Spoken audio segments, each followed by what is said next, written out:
My name's Dr. Jonathan Cresci. I've been doing panels here since, I think, 2017 on voiceovers and mixing and all sorts of cool stuff. And again, the QR code brings you to my website. Right now, my website is focused on being a record label, and I have 7-8 artists, and we release albums, like 2 or 3 albums a year. And but I'm also working on educational content and stuff like that. So you can reach me at any of those contacts. There will be more of that stuff at the end. Plus, there's business cards.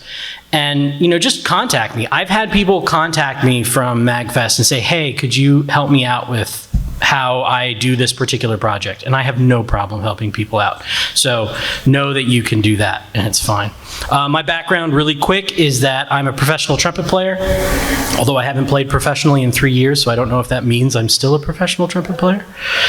However, I'm a recording engineer, a producer, a college professor, and I do this. Like, I've been teaching this stuff since 2007, so this is what I do. So we're going to talk about remote recording. And what do I mean by remote recording? Because I used to be an on-site engineer, which if you go to Gearspace, right? So I'm just going to say this. Sorry, Gearspace, I stole the title from one of your forums. Okay, so one of the forums there is called Remote Possibilities, and it's about people who do remote recording in the sense that they travel with remote equipment to record on site, all right? And I used to do that. That was my business model and how I put myself through college, was I would go and record orchestras, record audition tapes, record bands in warehouses. That's what I did. I had, all of my stuff was portable. Okay, but what I'm actually talking about is I'm talking about working with talent that's in a different geolocation. So whether that is working from here to Colorado or to to overseas, all of that stuff, right? That's what we're talking about here. I think it's very important for us to define terms, because one of the things that is really tough in the audio industry is people don't define terms. Right? And it confuses people. So we have to define. That's what we mean by remote recording. So this is not remote jamming. You cannot remote jam. So what is possible and what is not possible? You can't. I'm sorry, but at this point in time, there is no way for you to rehearse competently away from one another unless you're in the same building and you're on a Dante network or some other voice over IP thing. The reason being is because if you are too far away, if you're not on the same network, the ping, the 10 millisecond ping is enough to throw people off, right? Because we're talking about music here. You can't jam if someone is constantly a 128th second note off, because that's when they're hearing. Now, some people during COVID tried I'll play and mute you, and then the other person is rehearsing to them. You could do that, but then you don't ever hear what the other person sounded like, and then they switch off. And then they go, okay, well now I'll listen to you, and we'll do it that way. But unfortunately, at this point, that is something that you can't do. However, you can do remote recording, and it's been going on forever. So when I first started in audio, 1997, I worked for Speakeasy Productions. They were in Hamden, Baltimore. I was their intern, and all we did was, besides the odd rap album, we did voiceover. In fact, the owner of that studio, I assume he still owns it, he owns voiceover.com. So if you ever go to voiceover.com, that's his place. I think they're in Westminster, Maryland now. All we did was voiceover. That's all we did. We had tons of voiceover actors coming through, and what they used was we used ISDN lines. So that's the way people used to get internet back in the old days, and it was super fast, and it allowed you to transmit digital audio.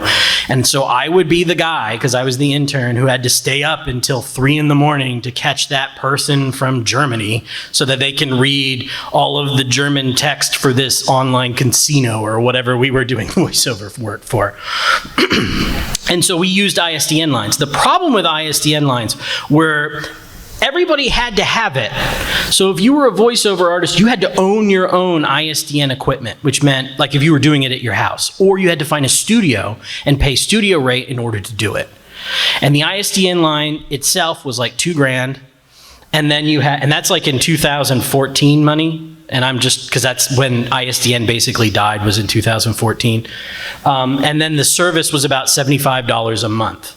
And so you had to do a lot of voiceover work and a lot of work in order to justify that. So it was really important for the movie industry, right? Because the movie industry needed overdubs all the time and they didn't care how much it cost. And so they would just do that. But in general, this was way out of line for a lot of people. Okay, but we still had some. They bit the bullet, they did it. So then ISDN dies, right? I don't know if you can still even get an ISDN contract from anybody. Probably not, okay? So no one has the equipment anymore. Don't buy it on eBay because you can't use it. And we now had two people come into the frame. We had Cubase and Source Connect. All right, Cubase, well, let's start with Source Connect. Source Connect is almost identical to ISDN lines, except it uses the internet. Again, it has the same problem. One, it's super expensive. And two, you both need to have it. So you both have to pay for licenses. And we're talking like the basic model that lets you do a mono thing, so like one voiceover, that's like $35 a month. Plus a setup charge that if you ever stop, you have to do it again. So there's always this setup charge. And both people have to have it. So it's really expensive. Cubase, on the other hand, they created a plugin called VST Connect. And what it was supposed to do was it was supposed to connect you via Cubase. And so you had to pay for Cubase, which is like $500 unless you're a student. And then you have to pay for the plugin, which is like $150 or $200. So you're looking at $700 to be able to use it. One of the good things about Cubase is that the performer didn't have to have it. So you as the person making the recording could absorb the cost and get a performer to do it. Problem is that it sucks. It's terrible. I'm not going to sugarcoat it for you. And I really won't sugarcoat it because they were super mean to me on their forums when I was like, they were like, well, maybe you just don't know what you're doing. And I'm like, excuse me? Like, I know exactly what I'm doing. But it never worked the way it was supposed to. One of the things it was supposed to be able to do was, as you were recording, it was recording remotely, or sorry, it was locally on the hard drive of the performer. And then you were supposed to, as the guy, as the engineer overseas or wherever you were, you could hit a button and it would download that stuff to your computer and stick it in the project. Never worked. Not once, ever. Okay? It never worked right. It was so bad that I had to have people like send me USB drives with the stuff in it. It was terrible. It never worked. It might work now. It never worked before, and I hate it, and I'll never go back to it. Okay? So, but seeing that, let me just show you that we actually did make it work a little bit. Okay? And so here I work with a group called Global Z Recording Project, and one of the things that we do is we work on, I'm the audio production director, and we do remote recording. And our phase one, where we were trying to prove that remote recording worked, was this video. And I'm just going to show you a snippet of it so you can sort of hear. What we have is we have people who are in Frederick, Maryland, people who are in Towson, Maryland, and then we have people in Colorado. And what we did was we had sessions booked and we remotely recorded each element of this mix, and then I mixed and mastered it and we released it on YouTube. So here is a tune called Come Home, and let's just watch a little bit of it.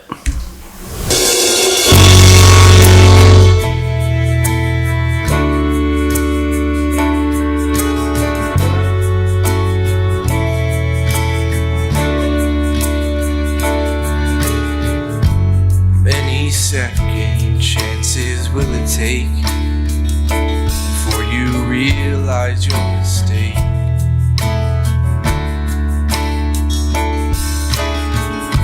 How many stories will you make before it means anything? Have you reached the point of giving up? Will you come back? Will you come back to me? Will you run on and cover your tracks with tears of pain? Will you come home?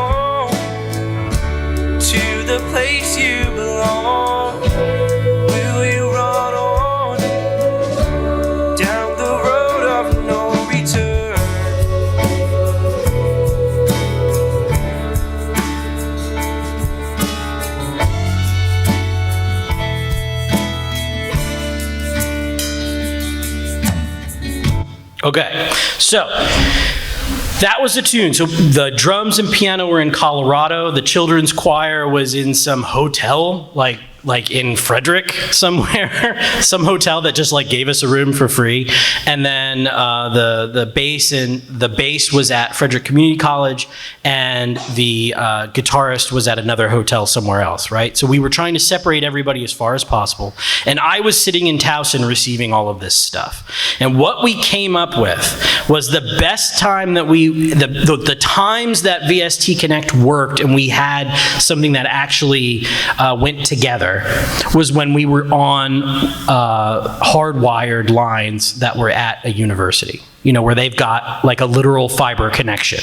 When we were at the hotel, that was the longest, scariest, most humiliating sessions that I've been a part of, because we would be working and then all of a sudden the internet would drop and then we couldn't go back on, and it was constantly, we had a children's choir and they're all sitting there like you can't keep their attention for that long, right? So it was tough. It was really hard.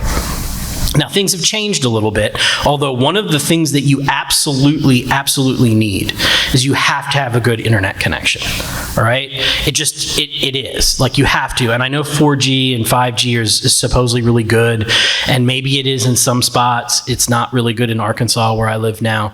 But you need to have a good internet connection, and that's actually one of the highest levels. That's the largest level of entrance to this. Right, so our phase 2 with Global Z is working with Native American tribes, and it's becoming near impossible to find reliable internet, right? And so that's really difficult.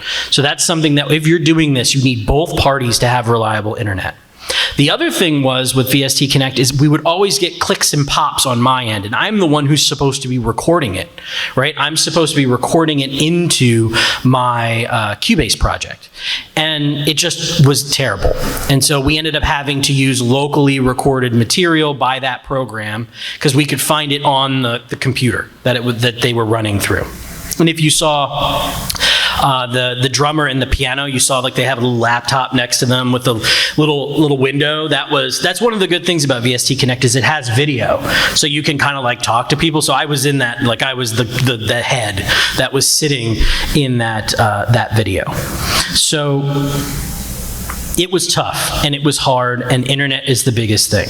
But we've slimmed it down and we've really gotten it close. And it's to the point now where I can actually mix and master and record while I'm at MAGFest. Okay, so I've actually had mixing sessions with people at MAGFest, clients that live in Texas, okay, from MAGFest Wi-Fi, right? Or not MAGFest Wi-Fi, Gaylord Wi-Fi, right? So we need internet. You need internet, and the wired is better than not. The next thing you need is you need to have a video platform. Okay, I only picked 3. I don't know if there's any more than this, whatever. What I'm about to show you, the other programs that I use don't have video built in, right? So you either have to use video from a separate device, i.e. an iPhone or an iPad or an Android device, or you can run it if you have a fast enough computer on your computer here. Now, you only need the video stuff if you want to see the other person you're working with. Okay, if you don't care, like if you're just like talking to a client, or if you just want to be like, hey, let's do this, and you don't need to see the person, then you don't need the video software. So don't worry about it. But if you want to see the person, you're going to need the video software. Okay.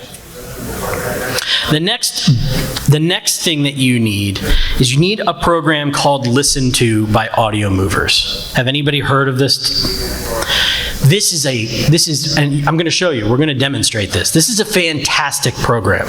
So what this does is it does what Source Connect does, but it only makes me pay for it, right? So I pay $100 a year to utilize this program, and then I can have 150 people logging into the stream at the same time. So they can all listen and they can all tell me what they think and all of these things, right? Although you would need like a chat program if you didn't have a video for people to see. That's one thing that Listen To doesn't have, is it doesn't have a talkback feature. You kind of have to bend that into whatever you're doing. The next thing is, and this is something for all of you who want to record people that are talent but aren't engineers. Is that something that you've run into? People who are talent, not engineers, right? And one of the problems with remote recording is you're kind of asking them to be the engineer because you're not there, right? And so what I have found using a program called Jump Desktop, which is, both of those, by the way, are cross-platform. They're not Mac only. But Jump Desktop is great because I can it's like TeamViewer, right? Like, I can go in and work their laptop. Now, and what's great about Jump Desktop, because I know everybody, like, there was a lady talking about security. Oh my God, you're letting someone in your computer. They have the ability to just set up one-time tokens where it's like, you install Jump Desktop Connect, and then you say, I'm going to give you this one time that you can come in, and then I have the ability to dump you off at any time. And obviously, there's got to be some trust involved if you're doing this anyway, right? So I actually remote in to their computer, and they've installed Reaper. Reaper is cross-platform. And so what I've done is I have the ability now to monitor them from my computer, from where I am, and record locally to their computer. And I can also record to my computer at the same time. I find the recording locally to be the most foolproof way to make sure when you get the right take that it has been recorded. Because if you are just like, I don't know, like, I pay for, 1.2 gigabit service for Xfinity, and it's like business. Like, it costs me a ton of money a month. And if it rains, it will go out. That's just what it does, right? And so I can't be on a session and then have my internet drop the mid take, right? So recording locally is imminently important. So let me show you some of this. Now, I actually have another slide, so hopefully this works. If you want to try it, right, I'm going to set up a session, and that's going to be the listen to link. And what that will allow you to do is you can put your phone up there, and it'll bring you to your browser. Okay? And this is just to prove a point. You don't have to do this. It'll bring it to a browser. If you're on silent, you will not hear anything, so you'll have to flick your phone off silent. But it should bring you to my stream. Okay, which will be a voiceover that someone did for me a bunch of years ago that I have in a computer in Little Rock. So my main studio computer is on, hopefully. Hopefully my wife didn't turn it off, but let's make sure. Okay, so here we go. I'll bring this back, just let me get to my computer. So this is, let me share my screen. Mirror. Okay, so this is Jump Desktop, and this is my computer, Fundamental Sounds. It's my Mac Pro. And if I click on it, there we go. This is now my computer. And I'm running Pro Tools. And when I click in here, this is the Audio Movers plugin. Okay, I know it's a little hard to see. Let's see if I can zoom in a little bit. Okay, so this is one of my former students. He's reciting The Killing Joke as a voiceover thing. I hope that's okay. It's probably, you might have to mute this later on in the video so you don't get sued. But what I've got is I've got the track, and it's got all of the edits here. And then what I've set up is I've set up a 2-bus. This is in Pro Tools, so this is where the Listen To plugin sits. And this, wherever this sits, this is where you want people to be able to hear. So if I'm mucking with things like putting plugins and stuff in, I would want this to be, if I'm just doing one track, then the plugins would go up here, and then Listen To would be on the bus, but it has to be at the end, right? Because you want people to be able to hear what you're doing. And I should also say this. This is another thing that's a little difficult. You need to make sure the person you're listening with, right, that you're working with, if this is a mixing session or a mastering session, that they are using equipment that you understand. And what do I mean by that?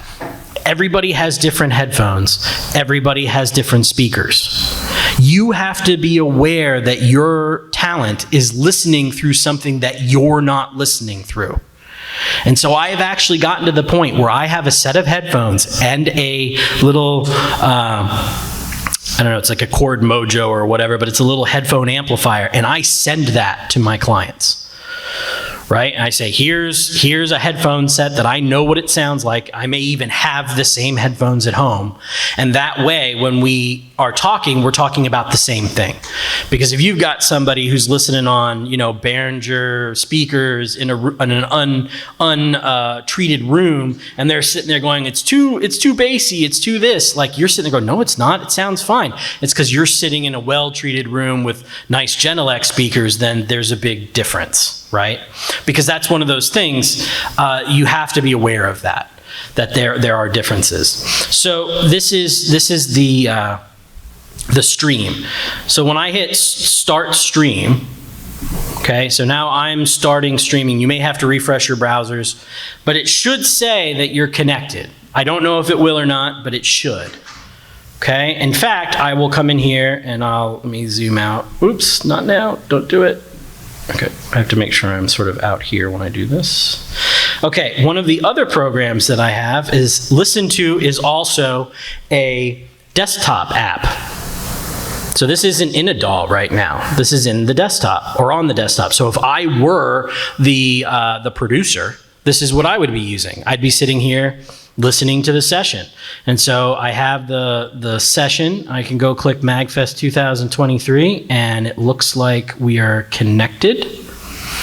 And then I'll just go to Fundamental Sounds, and let's see what happens.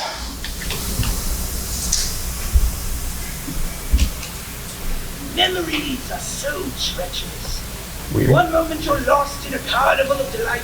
Hold on. Hold on.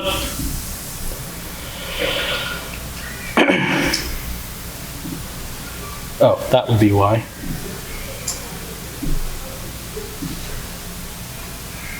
All right, let's see if this works now. Memories are so treacherous. One moment you're lost in a carnival of delights with poignant childhood aromas, the flashing neon of puberty, all that sentimental candy floss. The next it leads you somewhere you don't want to go. Right, there's a delay. I have it set, my delay is a half a second delay here. But I can set this all the way down to 0.1 seconds. Right, we're also looking at a quality of AAC 128 kilobytes per second, but I can change this to be PCM 24-bit if I want. We can see how good MAGFest Wi-Fi is in a second, right? But that's how easy it is for me to be able to run a session. I actually, and see, this is great. So here let me do two things. One, I'm on this laptop. I don't have any of my plugins on this laptop, or I do, but only some of them, and I don't have the big UAD boxes and all the crap that you have to bring around, right? I'm at MAGFest. I can't bring all of that, but I've got to do work, right? But all of that stuff is hooked up in my computer in Little Rock. And so I'm just using my computer in Little Rock, and I'm sitting in my thing, doing my editing, doing all of the stuff that I need to do, and I can just do it off of this computer but not have any of the programs on it. I can sit in a park on 5G on my phone and be listening to the birds and editing audio at the same time. All because of Listen To and this and Jump desktop, right? So if I hit play now, this is super high quality. Memories are so treacherous. One moment you're lost in a carnival of delights with poignant Sounds childhood aromas, the flashing neon of... And it's almost imperceptible. Like I hit the space bar to play and it goes, and when I stop it, it stops. And I don't know if any of you have been able to get it on your phone, and I can bring up that link again, but you should be able to. Let me just bring it up. And we should all be able to look at this simultaneously. So if you try and log in, you should be able to log into the stream, and when I hit play, it'll play on your phones. If you're an iOS person, I think they may have an Android app coming that you can have an app that just logs in, and it does this. And so, did some people get it? Let's see what happens.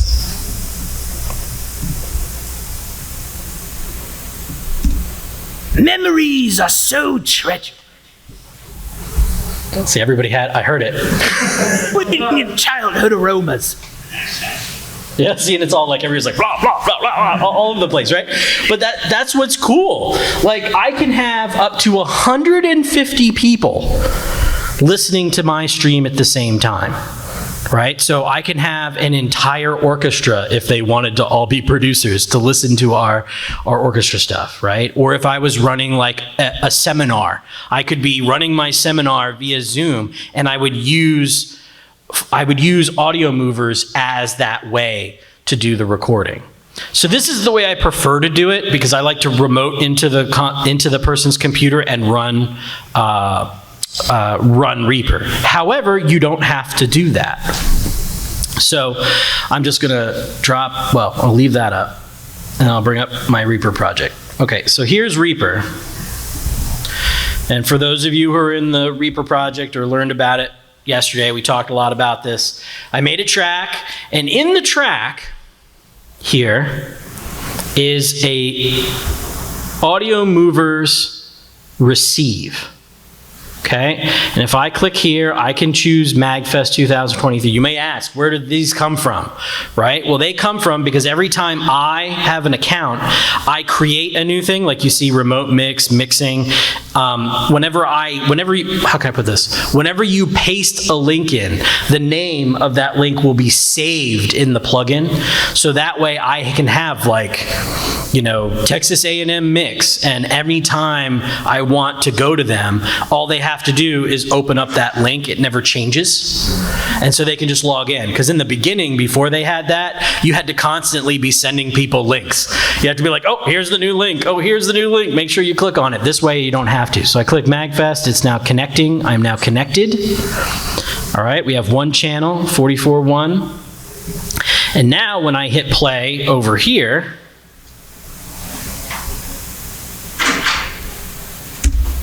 memories are so treacherous. we're getting One moment you're lost in a carnival of delights with poignant childhood aromas, the flashing neon of puberty, all that sentimental candy. Okay, so we're getting it everywhere. Hold on, I've got it coming out of like eight different things here. Okay, disconnect off the desktop. Okay, no, I don't want to quit. All right, so I'm gonna hit play again. Sorry, play. Are so treacherous. One moment you're lost in a carnival Now we're of listening delights with poignant to childhood Reaper. aromas, the flashing neon of puberty, all that sentimental they've lost. Oh.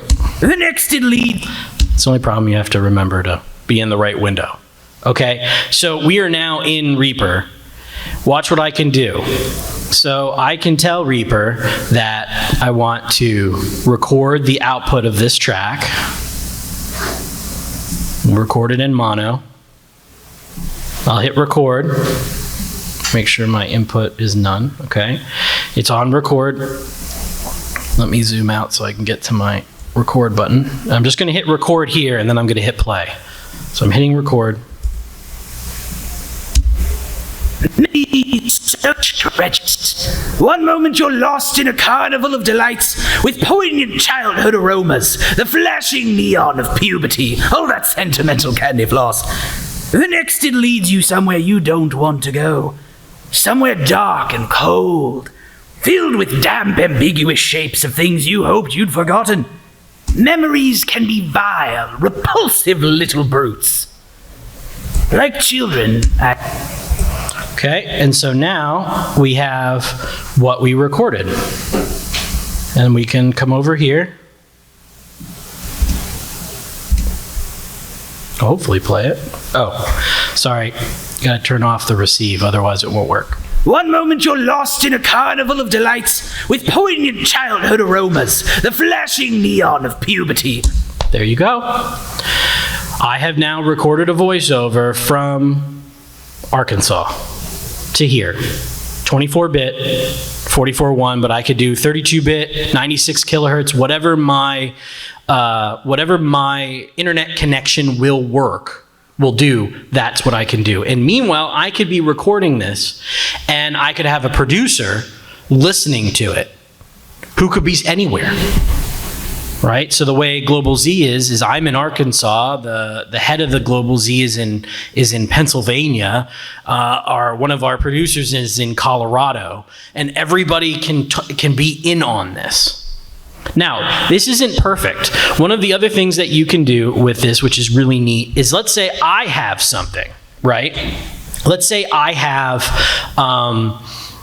a track and I want someone to add a guitar lick to it or to do a solo or something.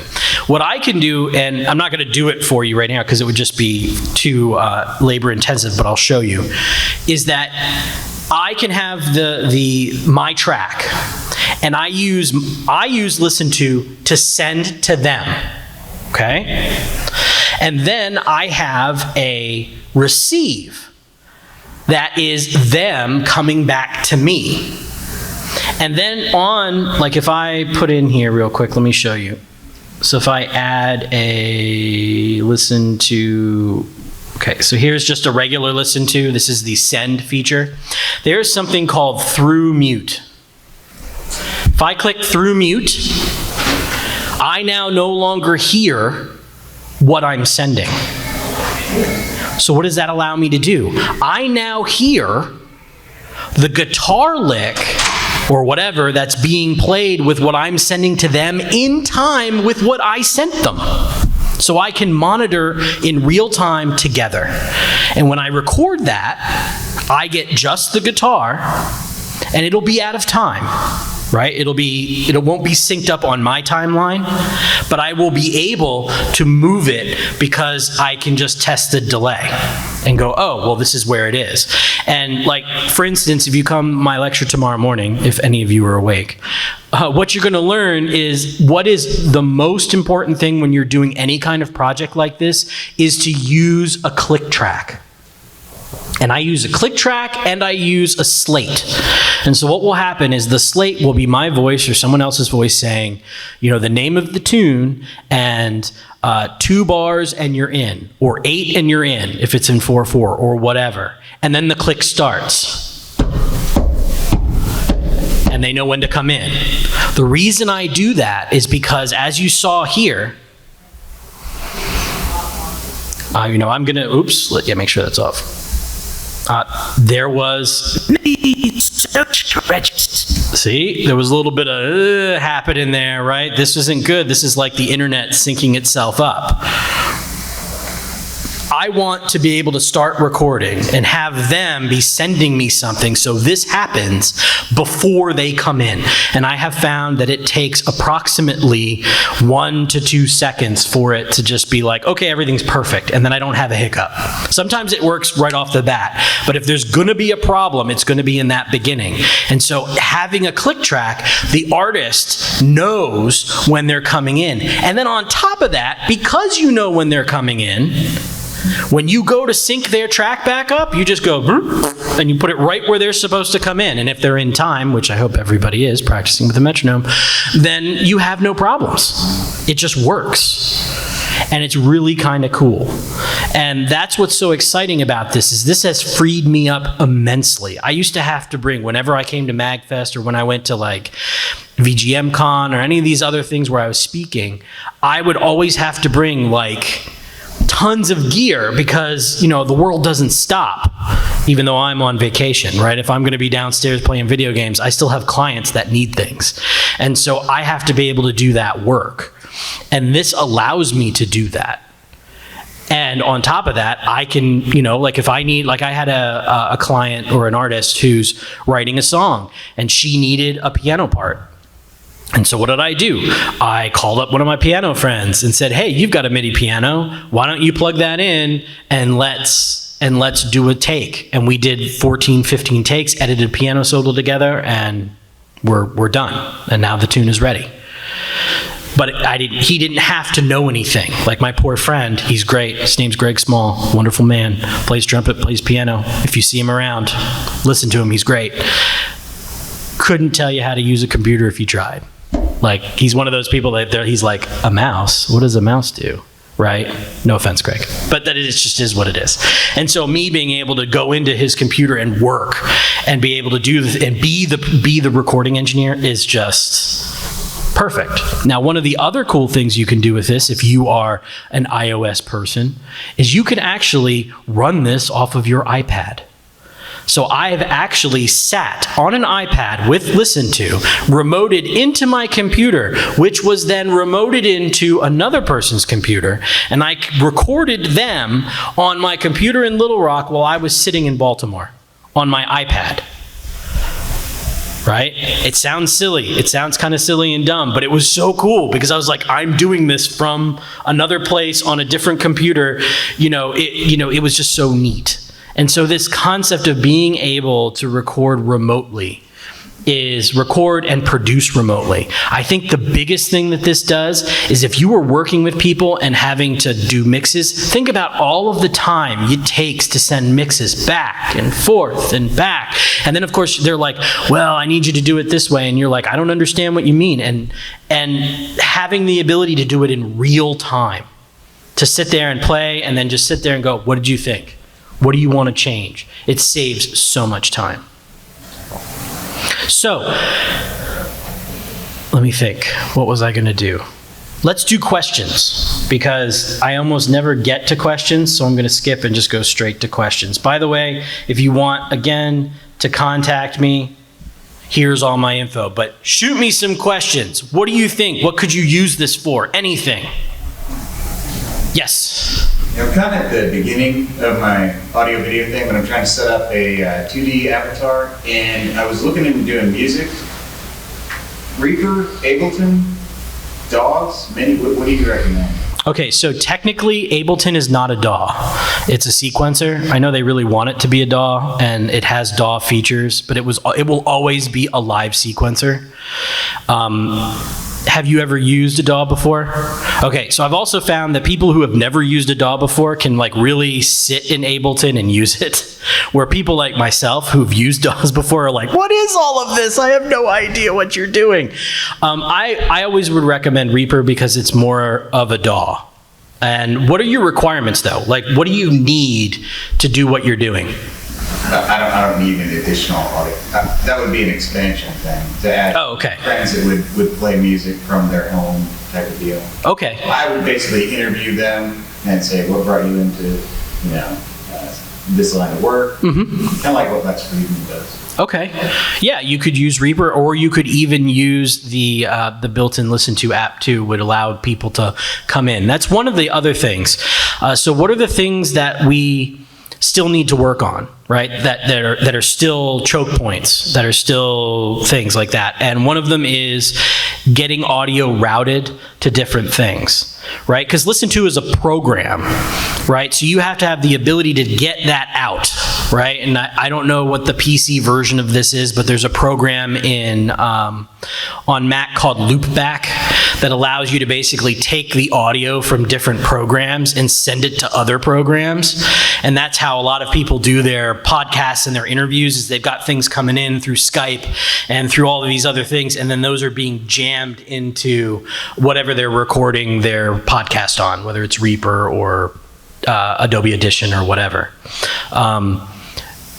Audio Movers, I'm a big fanboy of Audio Movers. They have something called Omnibus that just came out, and that does all of that. Plus it will route stuff from different, if you had multiple audio interfaces, right? So if you had a Focusrite and a Behringer and all of these things, and you plug them all into your computer, it would be able to route them to the different interfaces also, which is pretty awesome because there's not very many things that do that. But I would say, me personally, I would say get used to using something like Reaper, because it would then serve you longer in whatever you're doing.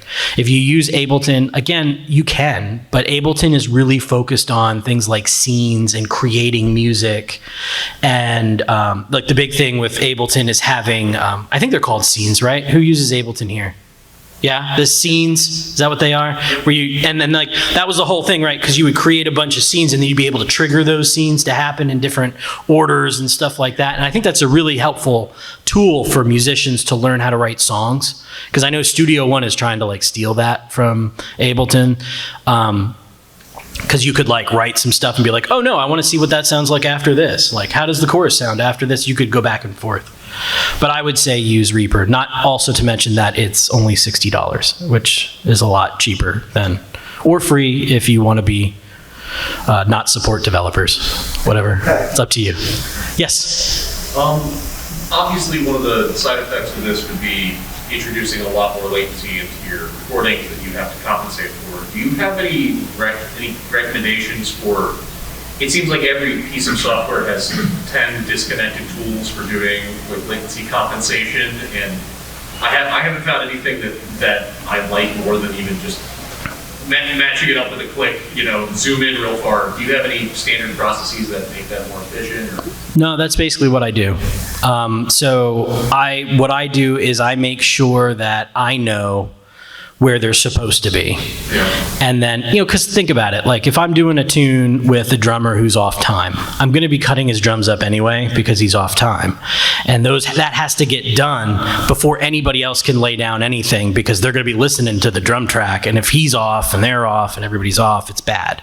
So, by the way, if this is not something that you do a lot, the idea of playing everything all together is a very romantic idea, and I like that when people can do that, but you have to have really, really solid players in your rhythm section to be able to do that.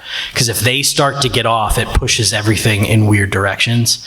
So usually what we do is we record the drummer, and then if he's right on, then I can shift that over to where I need it to be, and it'll literally just be a click pull. Because he'll line up with the grid because he was paying attention. And if he doesn't line up to the grid, I'll get him close to the grid and then I'll chop it up and do whatever I need to do. But usually it's actually only a matter of clicking and moving. I have never run into anything where I had to sit down and zoom in and really figure out where it was going. It just clicked over because the latency was so consistent. And that's also one of the other reasons why I also record locally on their machine, so that if any hiccup in the internet happens, we have the internet, we have the local file, and that will just be a matter of dumping it into the session. Any other questions?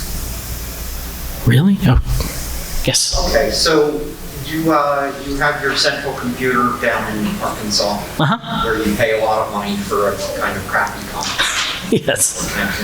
I'm assuming that central machine would perform better if you could put it somewhere where you have a hard line and a fast internet connection, fiber or what have you. Yes, absolutely. Have you ever thought about, since you're able to get to it from anywhere, setting up a machine remotely somewhere, like at college or something, and then making that your central unit, and then you're remote and the artist is remote, the talent?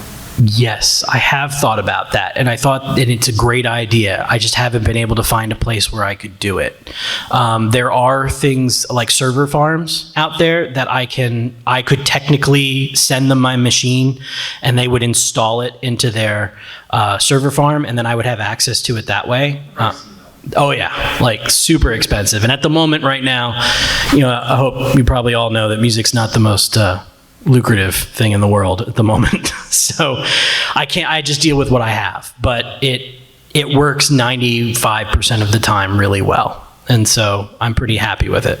Can I ask you a follow-up? Absolutely, go ahead.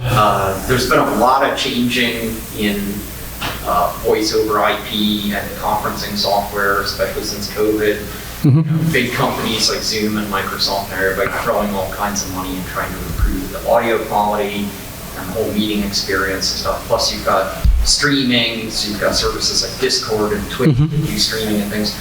Can you speak specifically to what makes these products better for sound recording than some of the things that are already built into, like just throwing somebody up in a Zoom meeting and recording that? Yes. Really, the reason why Listen To is better than Zoom, Skype, Google Meet is because even though they've done a lot of stuff for high quality audio, their audio is still shitty. And I don't know why. And I think it might come from the algorithms that they use to limit, like number one, like they want to make sure it gets through at all costs, Yeah, right? A lot of it's QoS because the voice over IP can only get so far. Right. And then it's up to the ISP to respect quality of service packets And if it's Comcast or AT&T or Verizon or whatever, they're just, nah, we'll just ignore it. Right, and it's interesting, and I don't know how necessarily Listen To gets around that. I think Source Connect gets around it by actually having their own, like you dial into their service, and I'm using the word dial in, but you're not actually dialing in, but really, but you're logging into them, and somehow that makes the connection better. But I have not found any other software that gives me the quality that I get from Listen To. Now, I will also say, though, that if I had to do it over Zoom, I could, but I would still try to rig some kind of local recording.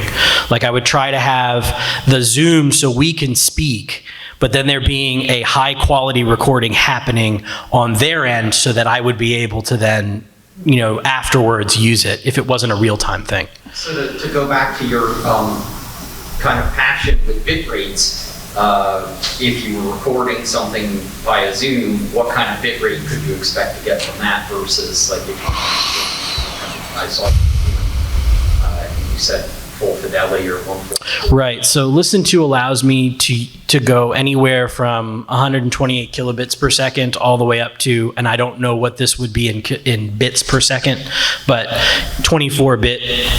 Whatever, 96 kilohertz. It will also, by the way, I should also say, Listen To will also let you stream Dolby Atmos. So if you are trying to do spatial audio for Apple Music or for Tidal or whatever, if you're into that, this is the only platform you can do that remotely with. Would anything come close to CD quality? I think CD is like 384. Okay, well, I mean, CD quality in the way I think of things is 16-bit 44.1, and this does do that quite well.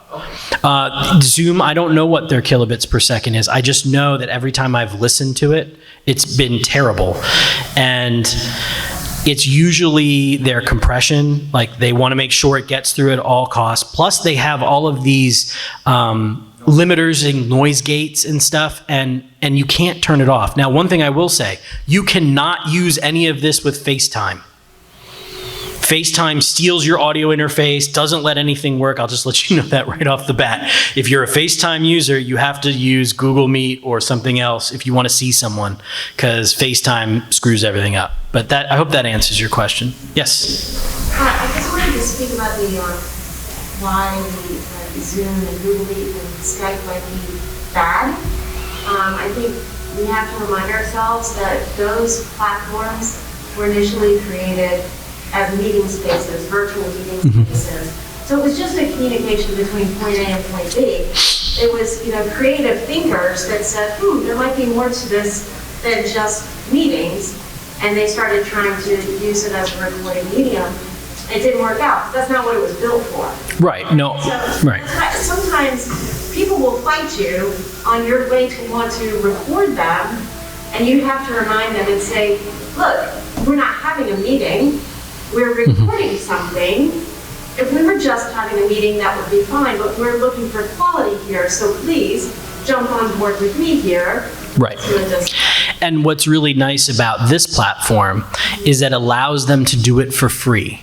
That's the problem with Source Connect. Every time I was like, oh, this would be great. And I contacted Source Connect. I went to AES, went to their booth, talked to them about it. And they're like, oh, no, the talent has to pay for the license too. And I'm like, but so you're going to ask me, like, they're going to have to pay $495 in order for me to do this one session? That doesn't make any sense, right? And so I thought about, like, I tried, like, well, can I buy 2 licenses and then send them the password? And they're like, well, but that's against our license agreement. And I'm like, okay, well, what's good about Listen To is you can just download it and use it. If you're using it to receive, it doesn't matter. Now, if you want to send stuff, then I have to use my license to do the sending back and forth. But if you just want to listen, which is what 90% of my clients want to do when it comes to mixing and mastering, it's perfect. But you're right. Zoom was just never meant to do it. And people tried, and and some people had some success. But if you've ever listened to a podcast where you see them on the video and they're all kind of grainy, and they're on their laptop and they got their little earbud here, but the sound is pristine. That was recorded on their laptop. Possibly buy another microphone, because I've seen that happen, where I told people in the voiceover panel that someone was testing a microphone and they had it in front of them, and when they turned, I saw the lavalier mic. So they weren't even like using that audio as what you were hearing. Like, oh, this is a great microphone. I love this microphone. And they turned and there's a little lav mic right there. And I was like, oh, you're lying. That's not the way it is. And so you don't know where they're getting their audio from, but it's probably recorded. Fair to try and record something good, right? They put an effort in trying to. Oh no, I absolutely like it. It's just, yeah, I just don't give me a review of a microphone and then tell me it's not the microphone. But I mean, when you see that, it's again, remember, recording is theater. Right? This is what we do. It's art. It's fiction. Right? And so even if you're doing a documentary, even that kind of audio that you're bringing in, you're trying to get the best version of that you possibly can.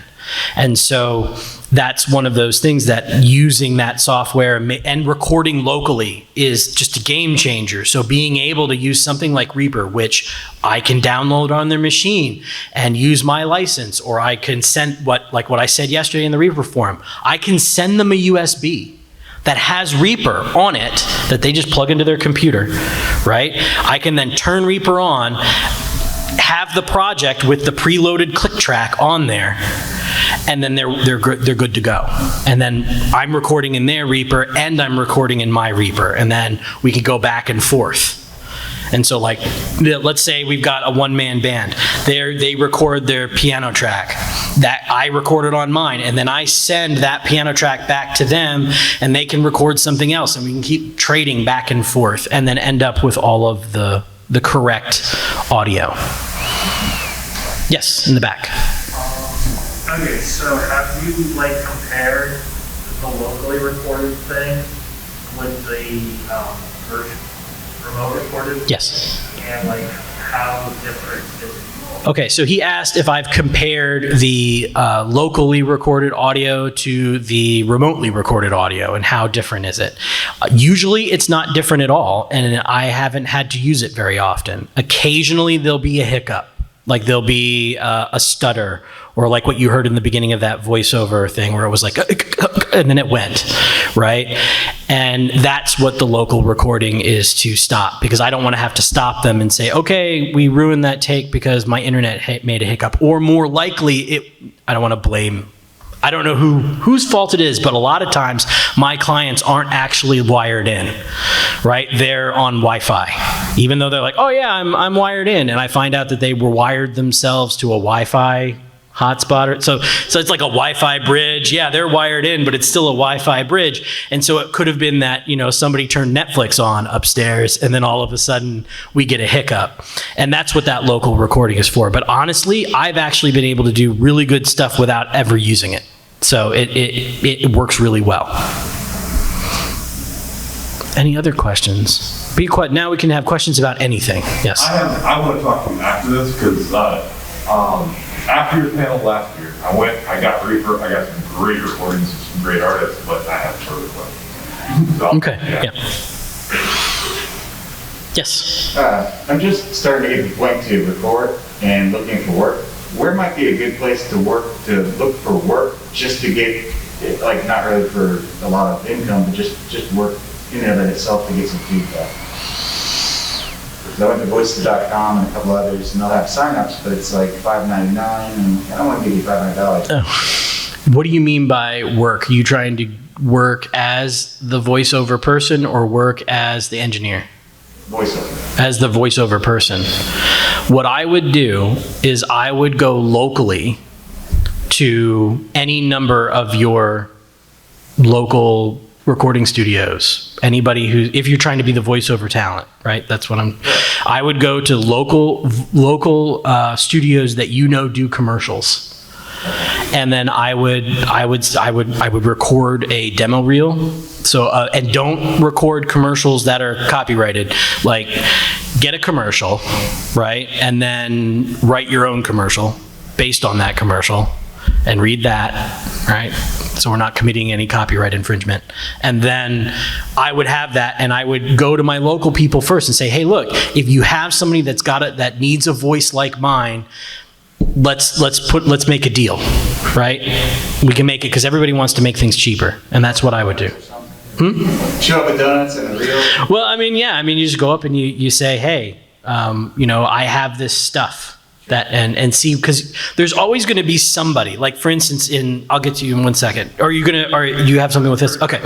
So like in Little Rock, right? I know a guy who owns a cigar shop, and that guy wanted to make a commercial, and he didn't want to read the commercial, but he couldn't afford to get someone else to read the commercial. But if he had gone to the radio station and the radio station had like a bunch of people that were like, hey, why don't you pick from these voices? And they could have gotten something.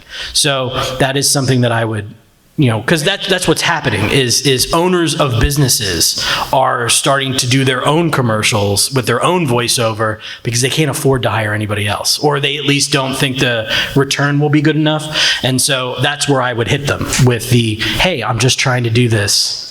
Now, don't make it for free. Free is always too expensive, as my dad says. But, try to, work with them. It's like how I got into the recording industry, besides interning and all of that, was like, I recorded my friends' demo tapes for, pizza and beer. That was like what we did. We bartered until it got to the point where I became so in demand that the bartering stopped. So that's how that is. Let's start with you first. There's a huge market for explainer video voiceovers too. So like businesses that want to do websites, and now there's a demand to put video up on the website or to share it on. Oh, that's a good point. Dying birds, yeah, or whatever. And you can find stuff like that on Upwork or other freelance sites too. So if you're thinking about this on this kind of a spectrum, right? What you're just demonstrating here is all I'm doing multi-track recording with, where I want to get precise audio. On the far other end of it is people that are just grabbing crap Zoom stuff. But if you're in the middle and you're trying to compromise where you're not actually recording music, you're focused much more on like interview style and voice stuff. What's your sort of approach and take on things like platforms like Riverside that do that local recording good? Like how do you balance that? You also probably want to capture the video too. Right. So the way I would do it, so I've never used those programs because people I've worked with were like, oh, we could use this. And then we found out, well, no, they're not. They don't do the same things that we need them to do, right? But I would still err on the side of something like this because, like what I said in my voiceover panel, bad audio distracts and good audio is invisible, right? And I always would err on the side of getting the best audio that you possibly could. And honestly, I think this is just as easy to set up. Like you can get video from your Zoom and then you could set this up where they're, because you can feed Zoom by Reaper, or you could pull their microphone off of their interface and send it to both at the same time. And so you're getting the feed while you're also still listening to them and talking to them in real time. But, if you haven't used it, you should look at Riverside. Okay. So they're actually capturing off the local microphone and the local video and putting that in the background. Okay. So that way you actually get a local recording. So particularly from a voice, if you're just interviewing someone, right, you'll get a perfect HD copy and a recording of it, and it's just doing the upload in the background. Okay. If you're getting the HD and you're getting, whatever you want, 16-bit or 24-bit or whatever the sample rate you've decided, probably 48 kilohertz. If you're getting that and it's not doing anything to it, meaning it's not going to limit it, it's not going to compress it. It's completely wrong. It's completely wrong. Then that would work just as well as any of this. Yeah. Yes, in the back? Nope, scratching your eye. We got 1 minute. Ask me anything. Okay, no one has any questions. Okay, thank you very much to come in this panel. If you are interested, I hope you would come tomorrow to my 11 a.m. in panels room 2. I'll be very lonely if no one shows up. Come by. What we're going to talk about is we're going to talk about how to successfully have projects, music projects, or even any kind of project between the talent, the engineer, and the producer, or maybe the talent and the producer, or whatever. I've been doing a lot of recording lately, and I have run into the same things that happen every time, and it's highly annoying to me, and I know it's highly annoying to my artists. And so I just want to let everybody know what would be good. So come on by. I have cards up here, and if you want to, remember, give me stuff to talk about. I am calling for content, so give me content and I will make it. All right, thank you very much. I appreciate it.